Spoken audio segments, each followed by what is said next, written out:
न'नि मानसि आंखौ शिलंआव थिनहरदोंमोन खिन्थु आंनि माबाया थिना शिलंआव थानानै फरायनाय बा सिलचर इन्जिनियारिं कलेजाव थानानै फरायनाय स्कुলত बा पढ़ि आइसिले हाग्रामा महिलारी डांगरियाय स्कुলত बा पढ़ि आइसिले हाग्रामा महिलारी डांगरियाय लेखाखौ आङो बे देबरगाव एलपि स्कुलावनो फरायदों देबरगाव एलपि स्कुलावनो फरायदों बेवहाय आङो देबरगाव एलपि स्कुलखौ बारग'खांनानै बे देबरगाव हायार सेकेन्डारियावनो फरायदों मेट्रिकखौबो बिनिफ्रायनो पास जादों कलेजखौ आङो क'क्राझार गभर्नमेन्ट कलेजाव एडमिसन लादों बेवहाय आङो सेकेन्ड इयारसिम बै समाव सेकेन्ड इयार दानाथ' दाबो बेनो 12सिमखौ आं क'क्राझार कलेजावनो फरायदोंमोन कोन स्कुলত बा पढ़ि आइसिले हाग्रामा महिलारी डांगरियाय बे बिमानि फिसाया बोरै मोजां जागोन जोंनि समाजा बहा गोग्गो जागोन जोंनि गथ'फ्रा बहा गुन गोनां सोलोंथाइ मोनगोन सभापति नतुनके लैसे जुदि मैं तार कारणे कंग्रेचुलेशन जनाइছো किन्तु मक खुरधार समालोचना करिले सरकार रिटार्न आहिब पारिब ना नवारिब यार ग्यारेन्टीটো मैं लब नवारो किन्तु जितु कथा কৈছে जे डिपार्टमेन्ट बिक्री करा सरकार बिक्री करा कोनखन स्कुলত बा पढ़ि आइसिले हाग्रामा महिलारी डांगरियाय कोनखन किताबत पढ़ाइसिले जे सरकारो बिक्री करिब पारे डिपार्टमेन्टो बिक्री करिब पारे मइतो हितु देखा नाय आरो बजारটো आपनालोके देखिছে नेকি डिपार्टमेन्ट बिक्री करा बजार कत बिक्री करे इटो 17 বছৰ বিটিআৰ অঞ্চলৰ ৰাইজক ঠগাই খালে সেই সম্পয়ৰ হত্যা হিংসা জাতিগত গোষ্ঠীগত সংঘৰ্ষ মানুহ মৰা মৰি বিটিআৰ অঞ্চলত বড় অবড় ইমান বেয়া পৰিবেশ আছিল এই 4টা বছৰত সম্পূৰ্ণ উল্টা হৈ গল গতিকে আজিৰ সময়ৰ কাৰণে হাগ্ৰামা মহিলাৰী ৰাজনীতি কৰাৰ কাৰণে হি এলিজিবল নহয় মানে আজিৰ সময়ত হাগ্ৰামা মহিলাৰী ডাঙৰীয়াই যিহেতু ভয় ভাবুকি মানে বিভিন্ন পন্থাৰে ৰাজনীতি কৰিছিলে এই পৰিবেশবিলাক যেহেতু নাই আজিৰ পৰিবেশত হাগ্ৰামা মহিলাৰী আৰু ৰাজনীতিৰ কাৰণে এলিজিবল নহয় ইয়াত কোনবা খুষ্ট চিন্তা কৰা ভাল মানুহ ভাল চিন্তা কৰা উন্নয়নৰ কথা যিয়ে চিন্তা কৰে জাতি জনগোষ্ঠীৰ উন্নয়নৰ কথা যিবিলাকে চিন্তা কৰে সেইবিলাক ৰাজনীতি কৰাহে পৰিবেশ গতিকে হাগ্ৰামা মহিলাৰী একবাৰে প্ৰেসিডেন্ট লোক বা 10 বাৰে লোক ইয়াৰ লগত কোনো আমাৰ ক'ব লগা নাই মই তেখেতক যেহেতু বিটিআৰ অঞ্চলৰ কাৰণ ইয়াত পলিটিক্স কৰি আছে মই তেখেতক নতুন সভাপতিত্ব মানে আকো পাইছে তাত মই কংগ্ৰেচুলেশ্যন জনাইছো ইটো কোনোবা হাগ্ৰামা মহিলাৰীক শিকাই দিছে যে ইটো কো বুলি হাগ্ৰামা মহিলাৰীয়ে কোচিং সেন্টাৰ বনোৱা মানুহ নহয় হাগ্ৰামা মহিলাৰীয়ে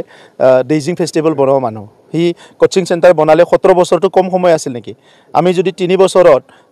2 বছৰৰ পৰাই যদি আমি এতিয়া বড়োফা উপেন্দ্ৰনাথ ব্ৰহ্ম যেটো সুপাৰ 50 আৰম্ভ কৰিছো আমাৰ লৰা ছোৱালী ইতিমধ্যে মেডিকেল ইঞ্জিনিয়াৰিংত এডমিশন পাই গৈছে 17 বছৰত কোচিং সেন্টাৰটো বাদ দিয়ক একোই নকৰিলে ভিসিডিসি খিনিও ভালকে নচলালে সাক ইউপিপিএল 3 থাকিব না 4 থাকিব না 5 থাকিব বিটিআৰ ৰাইজহে ক'ব ইয়াৰ কাৰণে হাগ্ৰামা মহিলাৰী সাৰ্টিফিকেট নালাগে বুজিছেনে হাগ্ৰামা মহিলাৰী সাৰ্টিফিকেট দি ইউপিপিএল আহা নাই আৰু অনাগত দিনতো হাগ্ৰামা মহিলাৰী সাৰ্টিফিকেট লৈ প্লাই ইউপিপিএলে কাম নকৰে আমি বিটিআৰ অঞ্চলৰ জাতি জনগোষ্ঠী বিভিন্ন ৰাইজৰ তেখেতসকলৰ মৰম স্নেহ সন্মান বিশ্বাস লৈ প্লাই আমি কাম কৰি আছো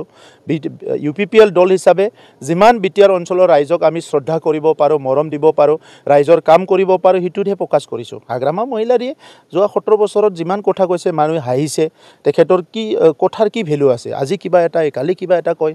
কোনো ভ্যালু নাই কথা आङो उन्दै समाव लेखाखौ आङो बे देबरगाव एलपि स्कुलावनो फरायदों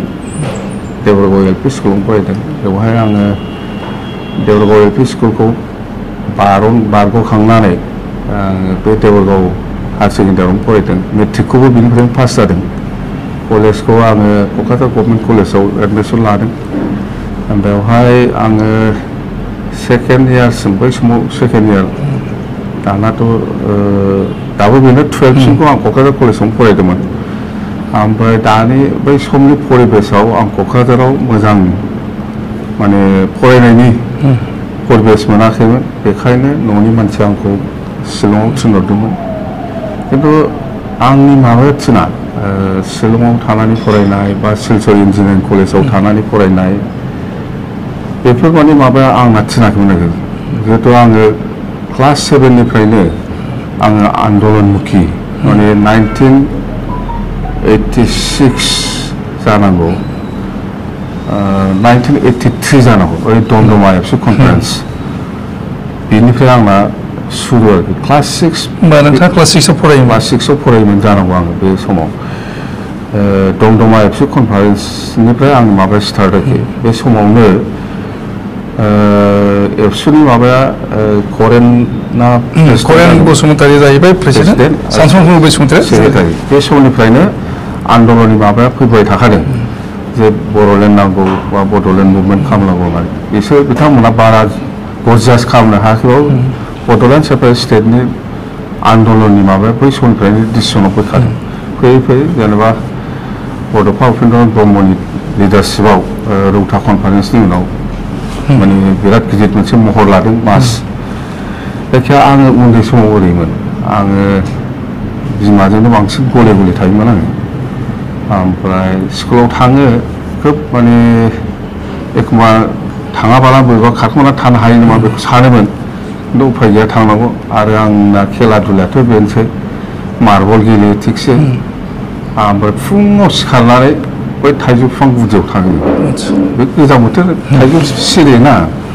बेफोरखौ एकदम जाय फार्स्ट सिखारनानै थांनो नागिरनानै जाहैनो हायो मोनो बेबादिखौ फुङाव थांनांगौल' दाथ' गैला बेबादि ओमफ्राय माखासेया जाहैबाय जेनेबा आङो न'निफ्राय आरोबाव बै देवगल एलपि स्कुलाव थाइजौ बिफां फांथामसो दंखायोमोन बेहायबो फुङाव थाङोमोन जोङो फुङाव सिखारनानै थाइजौ सिरिनायखौ लायो आरोखि बेखौ जायो मोनब्लानो जायो दा बेफोर ओमफ्राय गेलेनायनि बोथोराव मार्बलखौ गेलेयो आरो बै फैसानि बे आगोलनि फैसा खुस्रा बेखौ लानानै गेलेयामोनबा जेनेबा आथोनानै सारेनानै बेखौ गेलेयोमोन काबादि थिगसे गेलेयोमोन ओमफ्राय बै समाव औवा गोथांखौ ओरै बाथुमजानानै गोजौ गाय खालामोबा बेखौबो मा होनोमोन जों मोजां जायखिया बेफोर बिराद इन्टारेस्टेड बेफोरखौ आं गेलेयोमोन ओमफ्राय जेब्ला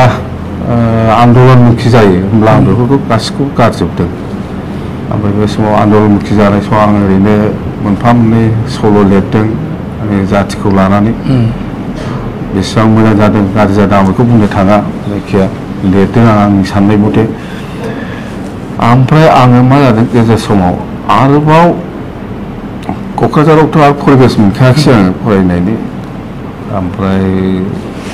फ्राय गारनाय बादियानो जादों बोसोरनै बोसोरथामसो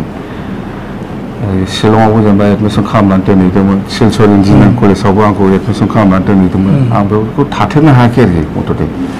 ओमफ्राय आरो उनाव क'क्राझार गभर्नमेन्ट कलेजाव आरोबाव एडमिसन खालामफिननानै बेहाय आं जास्ट 12खौ आङो BSc नायनो क्लास 12खौ बेहायसो पास खालामफैफिनदों 12खौ BScखौ आं बेहायनो सेकेन्ड इयार थार्ड इयारसिम परीक्षा होलाबायदों खिन्थु आंना मोजां साक्सेस जायाखै बे जाबाय ओरैनो आङो जेनेबा नागालेण्डफ्रावबो आं थाहैदों बै समाव जेनेबा आङो उफाय गैया सासे स्टुडेन्ट महरै नागालेण्डआवबो थानांगोन मेघालयआवबो थानांगोन बेबायदि माखासे गभर्नमेन्ट कलेजाव एडमिसन खालामनानै दा स्टुडेन्ट आइ कार्ड लानानै आं माखासे खामानि मावनो बायद' जानाखि नङाबाथ' नोङो मेघालय बादि कहिमाफोर बादियाव जायगा मोननांगौआ नों सोर ओमफ्राय नोङो लजिं थादों मानि खालामनांगौ नों सोर प्रश्न फैयो दा कलेजफ्राव एडमिसन लानानै आङो मोनसे आइ कार्डजों जास्ट सेल्टार लायो आरोखि कलेजाव थांनाय फैनाया आलादा खोथा बेफोरबादि जादों ओमफ्राय आन्दलनाथ' बै समनिफ्रायनो मेघालयआव थाहैदों होननानै आं ओरैनो थायाखै बे जोंनिनो खामानि मावदों नागालेण्डआव थाहैदों होननानै आं ओरैनो थाहैयाखै खारख'नानै थाहैयाखै बै आन्दलननिनो खामानि मावबाय थादों आं